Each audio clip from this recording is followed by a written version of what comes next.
We're going to begin our lesson today by jumping right into God's Word. So, open your Bibles to Genesis chapter 40. It's straightforward enough. We're not going to spend a great deal of time with this chapter, but we're going to start here. And if you have a complete Jewish Bible, that will be page 44. Genesis chapter 40. We'll read it all. Sometime later it came about that the Egyptian king's cupbearer and baker gave offense to their lord, the king of Egypt. And Pharaoh became angry with his two officers, the chief cupbearer and the chief baker, so he put them in custody in the house of the captain of the guard in the prison in the same place where Joseph was kept. Now the captain of the guard charged Joseph to be with them, and he became their attendant while they remained in prison. Now one night, the two of them, the king of Egypt's cupbearer and his baker, there in prison, both had dreams, each dream with its own meaning. And Joseph came in to them in the morning and saw that they looked sad, and he asked Pharaoh's officers there with him in the prison of his master's house, "Why are you looking so sad today?" And they said to him, "Well, we each had a dream, and there's no one around who can interpret it." And Joseph said to them, "Don't interpretations belong to God? Tell it to me, please." Then the chief cupbearer told Joseph his dream. "In my dream, there in front of me was a vine, and the vine had 3 branches, and the branches budded. Suddenly it began to blossom. Finally, clusters of ripe grapes appeared. Pharaoh's cup was in my hand, so I took the grapes, I pressed them into Pharaoh's cup, and gave the cup to Pharaoh. And Joseph said to him, 'Here is the interpretation. 3 branches are 3 days. Within 3 days, Pharaoh will lift up your head and restore you to your office. You will be giving Pharaoh his cup as you used to when you were his cupbearer. But remember me when it all goes well with you. Show me kindness, please. Mention me to Pharaoh so that he'll release me from this prison. For the truth is, I was kidnapped from the land of the Hebrews, and here too I've done nothing wrong that would justify putting me in this dungeon.' Well, when the chief baker saw that the interpretation was favorable, he said to Joseph, 'I too saw in my dream. There were 3 baskets of white bread on my head. In the uppermost basket were all kinds of baked goods for Pharaoh, but the birds ate them out of the basket on my head.' Joseph answered, 'Here is its interpretation. The 3 baskets are 3 days. Within 3 days, Pharaoh will lift up your head from off of you. He will hang you on a tree, and the birds will eat your flesh off of you.' Well, on the 3rd day, which was Pharaoh's birthday, he gave a party for all of his officials, and he lifted up the head of the chief cupbearer and the head of the chief baker among his officials. He restored the chief cupbearer back to his position so that he again gave Pharaoh his cup, but he hanged the chief baker as Joseph had interpreted to him. Nevertheless, the chief cupbearer did not remember Joseph, but forgot him."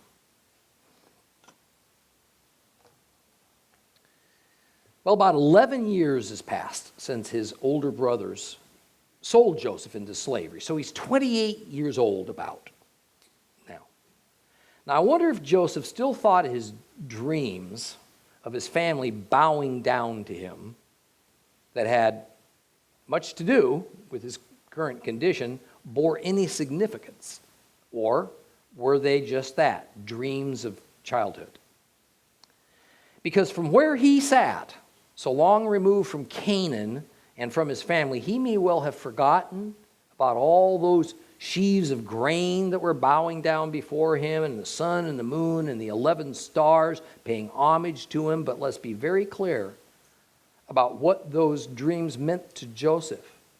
It meant to him that if these dreams were true, he was going to get the firstborn blessing of his father Jacob, now called Israel. That means that the first 10 of his older brothers were going to be skipped over, and he would become the inheritor of all the wealth and authority of the clan of Israel. So Joseph is sitting in prison because the wife of his master, Potiphar, lied, said he tried to assault her. How long he'd been languishing in prison is difficult to know, but it was long enough that he had gained the trust of the jailer. Then something happened, and Pharaoh became angry with two high government officials, the official cupbearer and the head baker.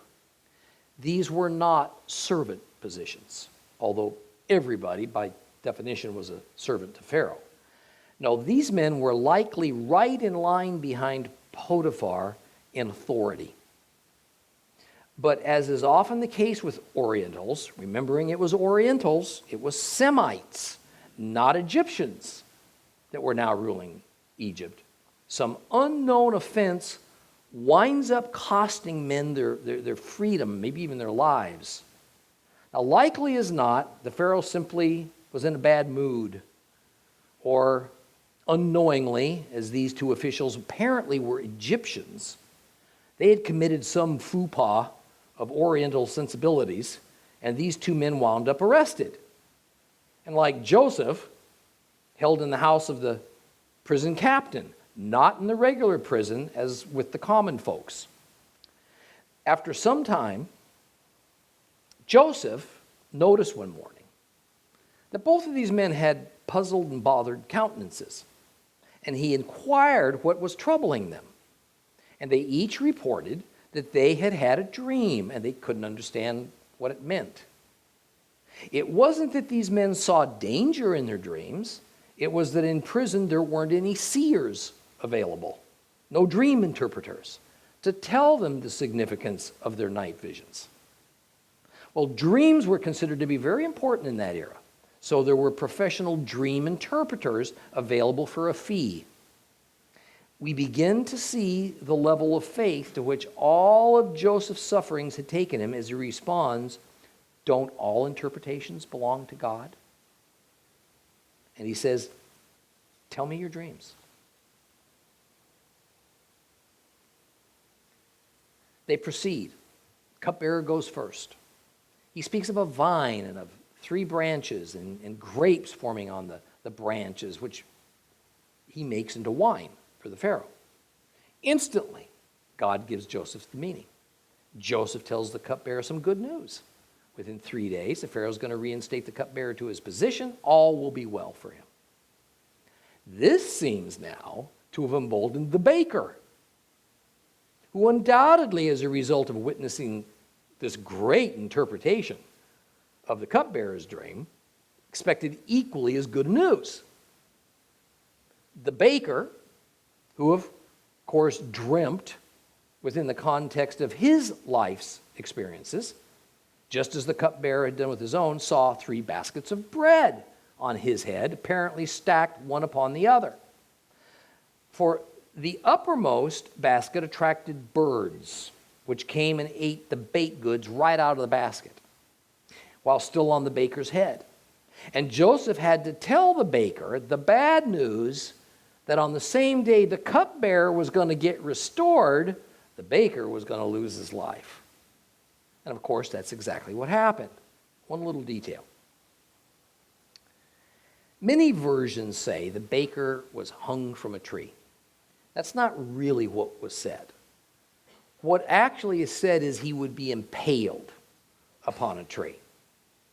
Hanging was not a typical matter of execution in this era, but beheading was.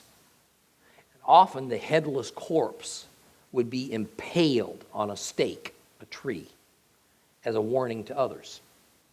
Now, as an interesting aside, Egyptian hieroglyphs prove out many of the details of our story. For instance, the idea of the baskets on top of the baker's head. See, this was exactly the way males carried items in Egypt. They balanced them on their heads. They stacked baskets of bread, these stacked baskets of bread on the baker's head were simply a normal means of conveying the bread from the ovens to the palace, which the baker would have done several times a day. Now, we've all seen this sort of thing on TV travel shows. But here's the thing. You would never see an Egyptian woman put a load on her head. Rather, Egyptian women toted things on their shoulders and on their backs. And this was exactly the opposite from the customary way the Orientals toted loads. So this little insight is just one of many proofs of the authenticity of the biblical narrative of Joseph's and eventually Israel's, their time in Egypt. Well, the last sentence of this chapter is a rather sad one, but so typical of mankind. Joseph, having shown kindness now to the cupbearer, had requested that the cupbearer might do the same for him after he was restored to his position. But we are told that now that everything was back to normal for the cupbearer, he forgot about poor Joseph and left him languishing away for a crime he had not committed. Well, now let's move on to Genesis chapter 41. If you have a complete Jewish Bible, that's page 45. Genesis chapter 41. At the end of 2 years, Pharaoh had a dream. He was standing beside the Nile River, and there came up out of the river 7 cows, sleek and fat. They began feeding in the swamp grass. And after them there came up out of the river 7 more cows, miserable looking and lean. And they stood by the other cows at the edge of the river. Then the miserable looking and lean cows ate up the 7 sleek, fat cows. At this point, Pharaoh woke up.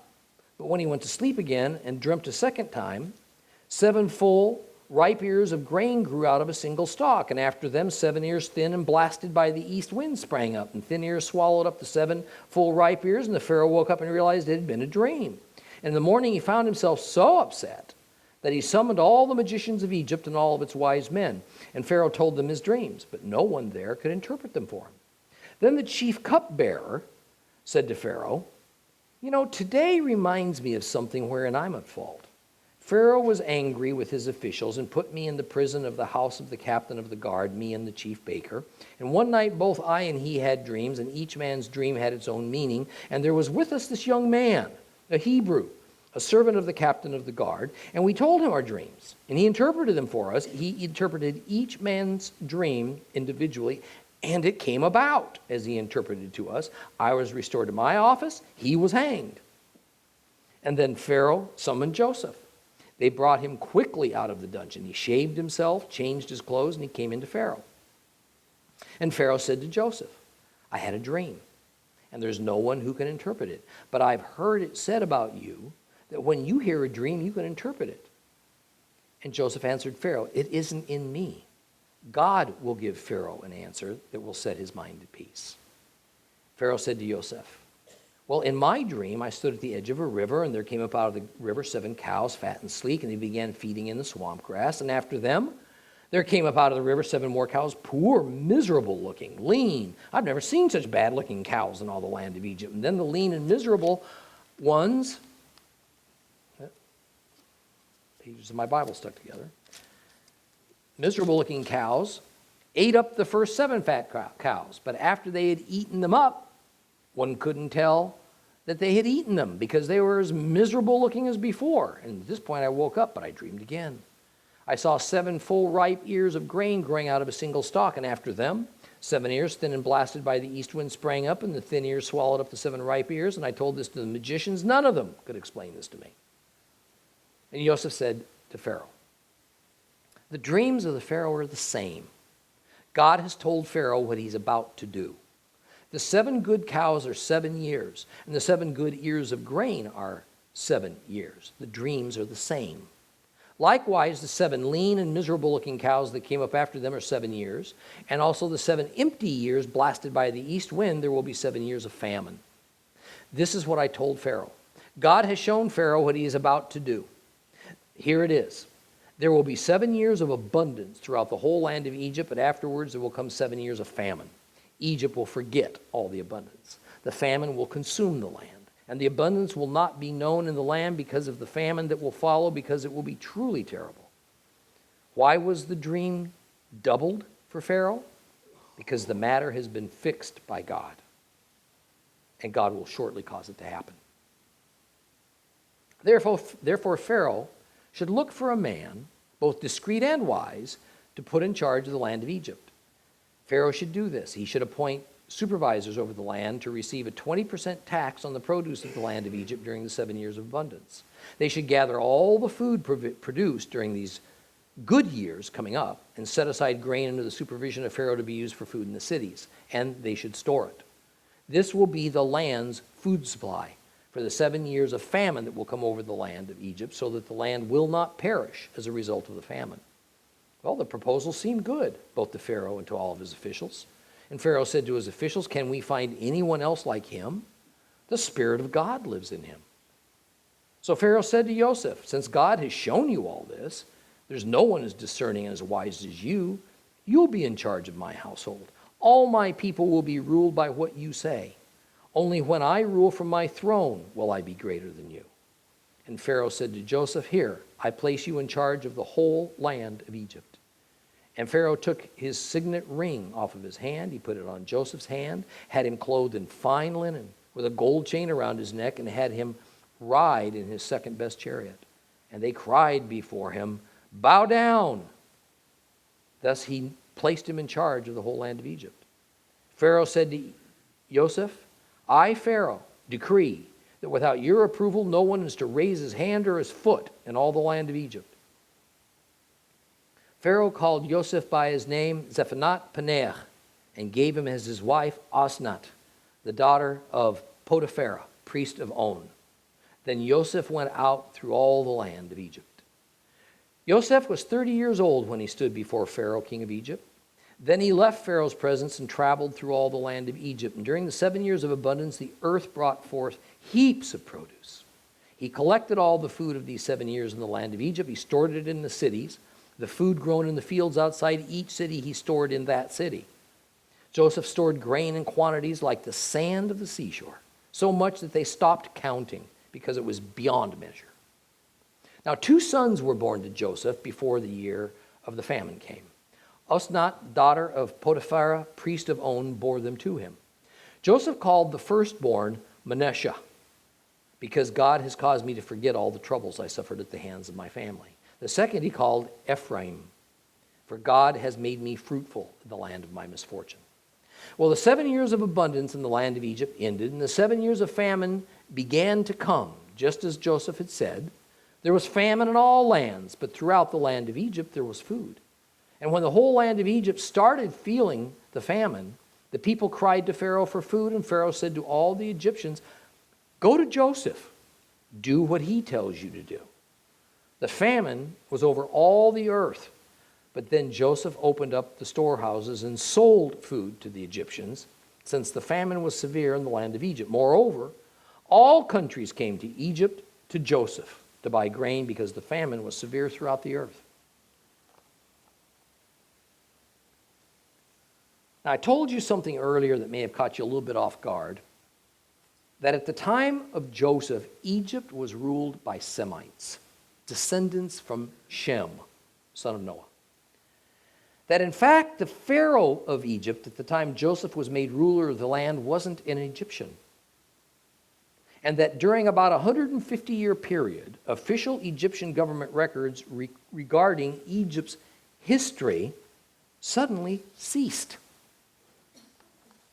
And the reason for this is that kings and pharaohs tended not to write down defeats and times of being subjugated. Understanding this helps for us to understand how Joseph became so powerful, how Israel was at first so free to grow and prosper, but then later how Israel became the brunt of Egypt's rage, and then the Israelites eventually became their slaves. Now, I mentioned that there were several records of that time, however, that were written down, and they were preserved by private Egyptian citizens. And they tell the story about these foreign rulers, these so-called Hyksos rulers. Now, I'd like to read you just a very short account as taken from the Egyptian historian Manetho, who lived during the 3rd century BC. And he compiled several of these records, and he left them for us. Here's what he had to say about this period of time.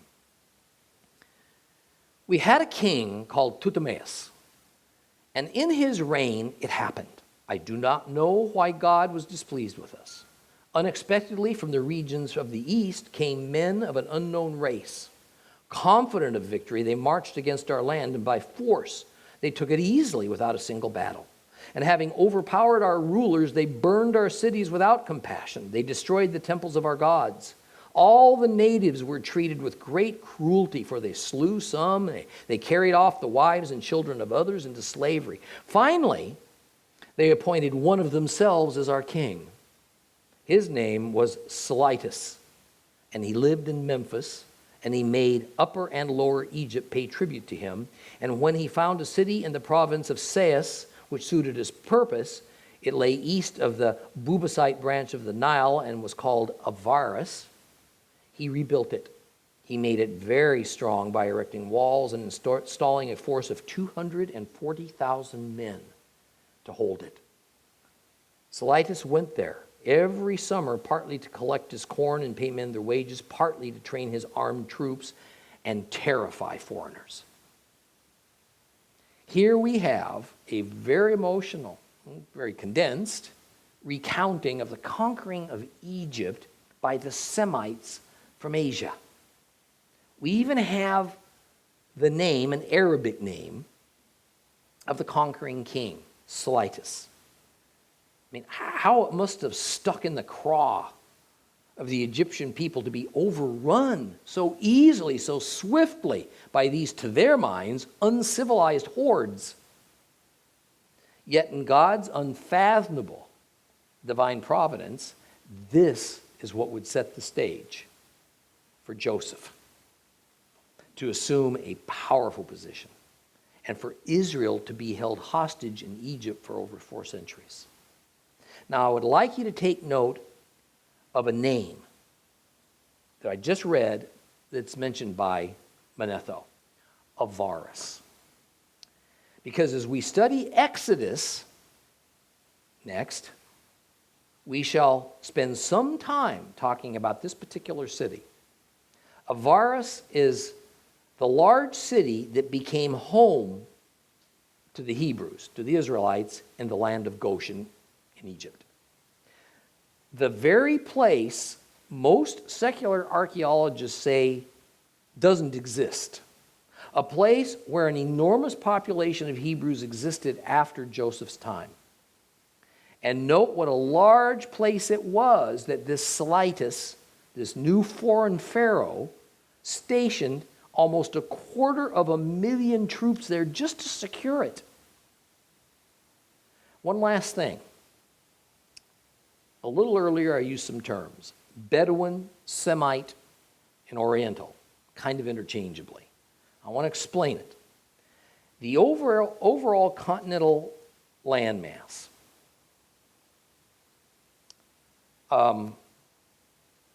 that contains what we today call the Middle East is Asia. So it's proper to call people who hail from the Middle East, then as now, Asians or Asiatics, people of Asia. Orientals refer not to people from the entire continent of Asia, but to Middle Easterners and people extending as far as China. Orientals are a subgroup of Asians. Semites are people who descended from Shem, and descendants from Abraham are Semites because Abraham was a Semite. Therefore, Arabs and Hebrews are both Semitic peoples. Bedouins were a certain branch of Semitic peoples that tended to be desert dwellers and wanderers. So it's proper to say that the people who invaded and conquered Egypt were Bedouins, because they were desert dwellers, and Semites, because they were descendants of Shem, and Orientals, because they were part of Middle Eastern culture, and Asians or Asiatics, because they were from the continent of Asia. So all these things properly apply. Well, let's continue now with our study of Genesis 41. 2 years pass from the end of the previous chapter. Joseph is about 30 years old now. Prison still is home. Dreams have so far been nothing but trouble for Joseph. But now that's all about to change. The Pharaoh has two dreams. They're very disturbing to him. Why so disturbing?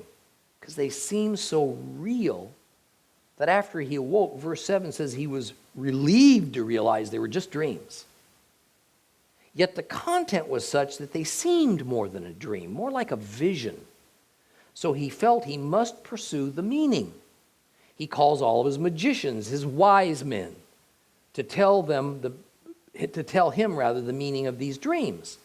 And these two groups of men the Pharaoh summoned were his brain trust, his governmental cabinet. And they represented the spiritual and the intellectual elite of Egypt. And they were stymied. The religion of Egypt, the spiritual, consisted of much magic and sorcery to go along with the many gods and goddesses. The Pharaoh, as all of his subjects, believed strongly in the ancient mystery Babylon-styled religion of Egypt, so it was just an integral part of everyday life. Christians could learn a lot from the unwavering commitment that these pagans had to their religion, even though it was false, because they considered it the center of their lives. Every facet of their existence was tied to their belief system, unaware that it was a counterfeit system designed by Satan. So the Pharaoh naturally had these experts in religion, these spiritualists, as part of his group of close advisors. Now, conversely, these wise men were not representatives of the spiritual, they were the Egyptian intellectuals. They represented the worldly knowledge, the science that had been developed to such a high degree in Egypt. Now, Pharaoh tells these men about his dreams, but they stood silent, having no understanding, no clue as to what they meant. The chief cupbearer, who had been imprisoned by Pharaoh 2 years past, now reluctantly steps forward, and he tells Pharaoh about this Joseph, who accurately interpret his and the chief baker's dreams, and Pharaoh immediately orders Joseph to be brought before him. Pharaoh tells Joseph he's had these dreams, which his brightest and best couldn't interpret, but that he was told Joseph could. Joseph answers completely truthfully, "It isn't in me." But God will give Pharaoh his answer. And so here stands this Hebrew slave, Joseph, in the company of Pharaoh, and the most admired religious leaders, and the intellectual elite of Egypt, being asked to do what none of them could do. You know why they couldn't? They weren't equipped for it. Since indeed these were prophetic dreams of holy truth given by God to Pharaoh, how could the simple, entirely inadequate employment of worldly knowledge and false, although sincere, religion possibly fathom the meaning of these God-given dreams? It can never be so. But it forever will be that only the children of God in spiritual union with our Father can know the truth. And Joseph is about to announce the truth to Pharaoh. First of all, Joseph makes it clear that these dreams are from God. And next he informs Pharaoh that both of these dreams are concerning the same matter, the coming of a great famine. And the first dream was about cows, 7 very healthy ones, then 7 very sickly ones. And the second dream was about corn. First 7 healthy stalks of corn, then 7 sickly ones. It was important that there were 2 dreams because one concerned livestock, the other field crops. That is, the 2 major elements of the food supply that were going to be affected by what was coming. And as is God's way, he does not bring judgment without sufficient warning for those who pay heed to him. So God says he will see to it that there will be 7 wonderfully, unusually abundant years of food growth and harvest before 7 years, not of less than normal production, but of terrible famine. Well, what comes next is wisdom from Joseph about what to do about this coming trial. And of course, the nature of the wisdom is such, we can have no doubt as to its source. It has to be from the Creator. Joseph says in paraphrase, Pharaoh, during the next 7 years, make it a law that all throughout Egypt, 20% of all produce will be stored away for that day, 7 years into the future, when we're going to need it for our lean times. And rather than living especially high during these 7 years of unusual plenty, be wise and use that time to prepare. Now, I suspect that the people weren't too thrilled about this ruling. After all, as they looked around them, my goodness, all they saw was prosperity. The future seemed bright. There wasn't a cloud on the horizon. Why all this negativity? No doubt many saw it as a conspiracy of these detested Hyksos rulers to simply confiscate food from the people, somehow enrich themselves from it. I mean, how difficult it is to believe God instead of our eyes. It's not easy, especially when things are going so well for us in life. But one has to give Pharaoh a lot of credit for taking Joseph seriously, and he acted on it. He didn't just ponder it. I wonder, would we have the faith to do what this heathen Pharaoh was about to do? Would we have the faith to hear from God that a time of terrible tribulation is nearing and that we need to prepare by putting aside some of our time and our riches and our labors and our interests and ourselves? Could we intentionally deprive ourselves when we were or are in the midst of abundance, when life is good? Can we do it by faith, not by what we see with our eyes? Can we do it when the best and brightest minds and our most prestigious religious leaders tell us the future's unknowable, except as they can discern it from their positions of authority? Beloved, I sure hope we can, because we have been told. We are right now in that time of relative abundance and plenty, just before the onset of one of the greatest trials mankind has ever or ever will experience. How do I know this? Because God's revealed it to us. He has shown us in His prophetic word what the signs are to look for, and they have happened. And they're happening. He has told us unequivocally that when Jerusalem is back in the hands of the Jews, that generation will see the coming of the Lord. He has told us that a few months before Jesus once again sets his foot on the Mount of Olives, there will be a time so terrible, none of us can possibly comprehend it. He has told us to prepare, just like Joseph told Pharaoh. Prepare by giving over our lives to Him. Follow the wisdom that comes from God. Live within our means. Get out of debt. Seek Him instead of our personal pleasures. Learn to rely on Him. Trusting Him, believing Him, not what our fleshly senses, our corrupted intellect might tell us. Because those of us in our time who do not prepare will experience devastation manyfold more than what Egypt was about to experience. See, it doesn't matter that so many of our religious leaders are blind to all this. It doesn't matter that our academic elite scoff at it. It doesn't matter that our government sees everything in terms of geopolitical realities.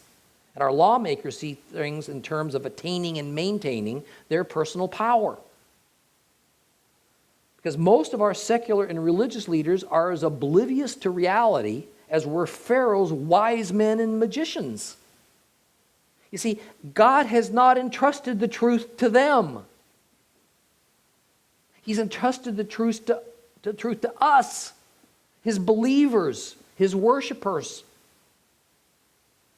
not to the facade of Christian institutions with all their bureaucracies and all their man-made doctrines.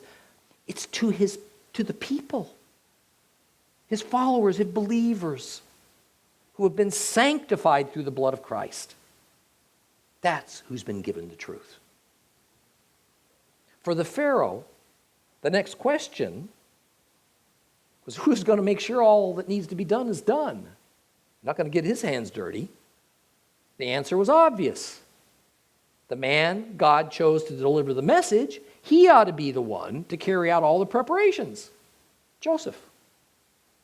In one of the most unlikely events, the Hebrew slave Joseph is removed from the dungeon and he's appointed the ruler of all Egypt.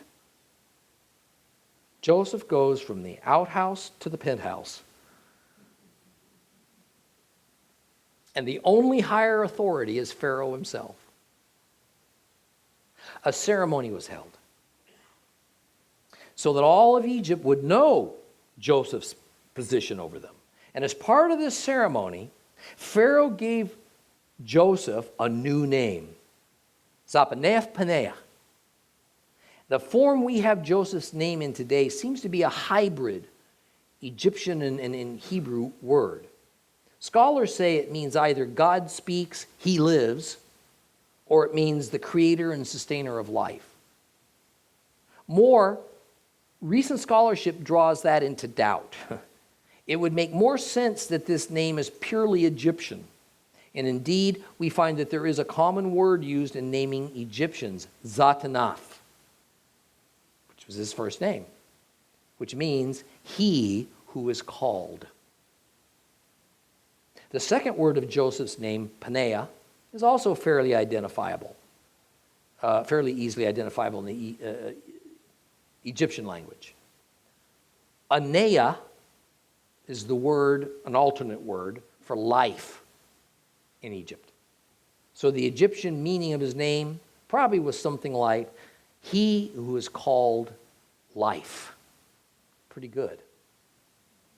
He who is called life. Now in our day, a name is simply a way to identify a person. But in ancient times, a name was a lot more than that. A name represented a person's reputation. It was a statement of one's character and attributes, very often status in society. So when Joseph went from house slave to prisoner, vizier of Egypt, a new name was necessary, one which reflected the Pharaoh's view of Joseph's high position and purpose. So to seal Joseph's appointment and to make it permanent, and without doubt to achieve Joseph's loyalty, Pharaoh gave to Joseph a wife, Asenat, daughter of a priest. This was no small thing. The priest was of the temple of On, the city of the sun god.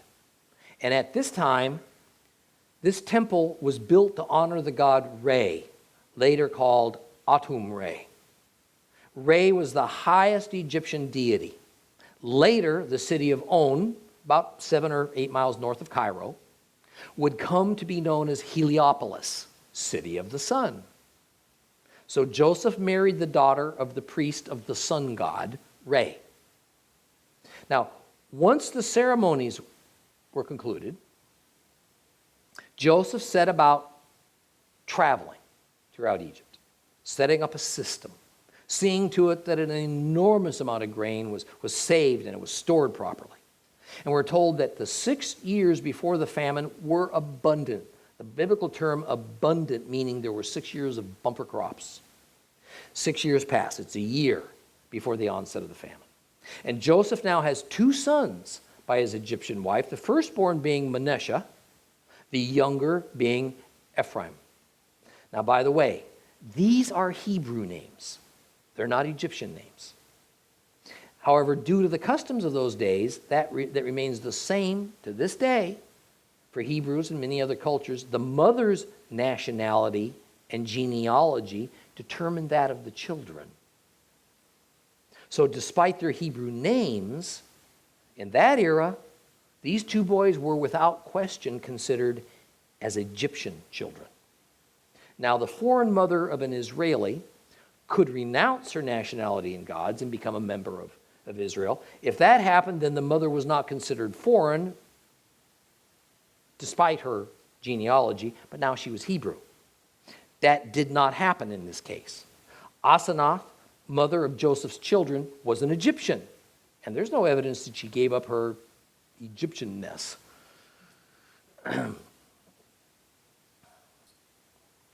In fact, it would have been unthinkable, because she was the daughter of the sun god's high priest. She was a princess of Egypt. That she would become a Hebrew? Forget it. Now, tuck this important fact about Asenath, Manasseh, and Ephraim away in your memories. We've talked about this in a number of ways before. But remember, these two grandchildren that Jacob is not even aware he has, Ephraim and Manasseh, these two children of Joseph, born of his Egyptian wife, are by all accounts Egyptians, Gentiles. Notice also that the Torah is clear on two important points in verses 51 and 52. First of all, Ephraim means fertile or fruitful in the sense of abundant. We'll see this carry over eventually into Jacob's prophetic blessing of Ephraim later on in Genesis. But also note that Joseph in no way viewed Egypt as an enemy. Rather, he sees Egypt as a friend, even a place of comfort and sanctuary. He even refers to it as a sort of replacement home. So while we'll eventually see the Hebrews become Egyptian slaves, we're also going to find in the Bible a certain favor of God towards Egypt, especially in the last days of the last days. Well, the famine hits, just as God said it would. But we're also told something here that's often overlooked. The famine was widespread. Now, many Bibles say that the famine was severe throughout the world, but that's not really what the Hebrew says. It says that the famine spread over the panim of Eretz. That means over the face of the land. That's what it says. The panim of the Eretz. This term is a very general term. It's not one that it seeks to indicate all the land masses, known and unknown, of the entire planet Earth. However, as we're going to soon find out in a little while, not just Egypt, but the whole of the Middle East, for the most part, was also affected by this famine. And notice how the distribution of the stored grain occurred. It was rationed or sold. The grain was not given away. Egyptian records of that time describing this famine and how the grain distribution was handled have been found. And they completely validate the biblical record, which we will shortly encounter. What we know is that as people ran out of money, they gave up their starving cattle to Pharaoh in exchange for grain, the staple food. But when they ran out of cattle, they gave up their land. And when they had nothing else to sell, they sold themselves into bond servitude to the Pharaoh.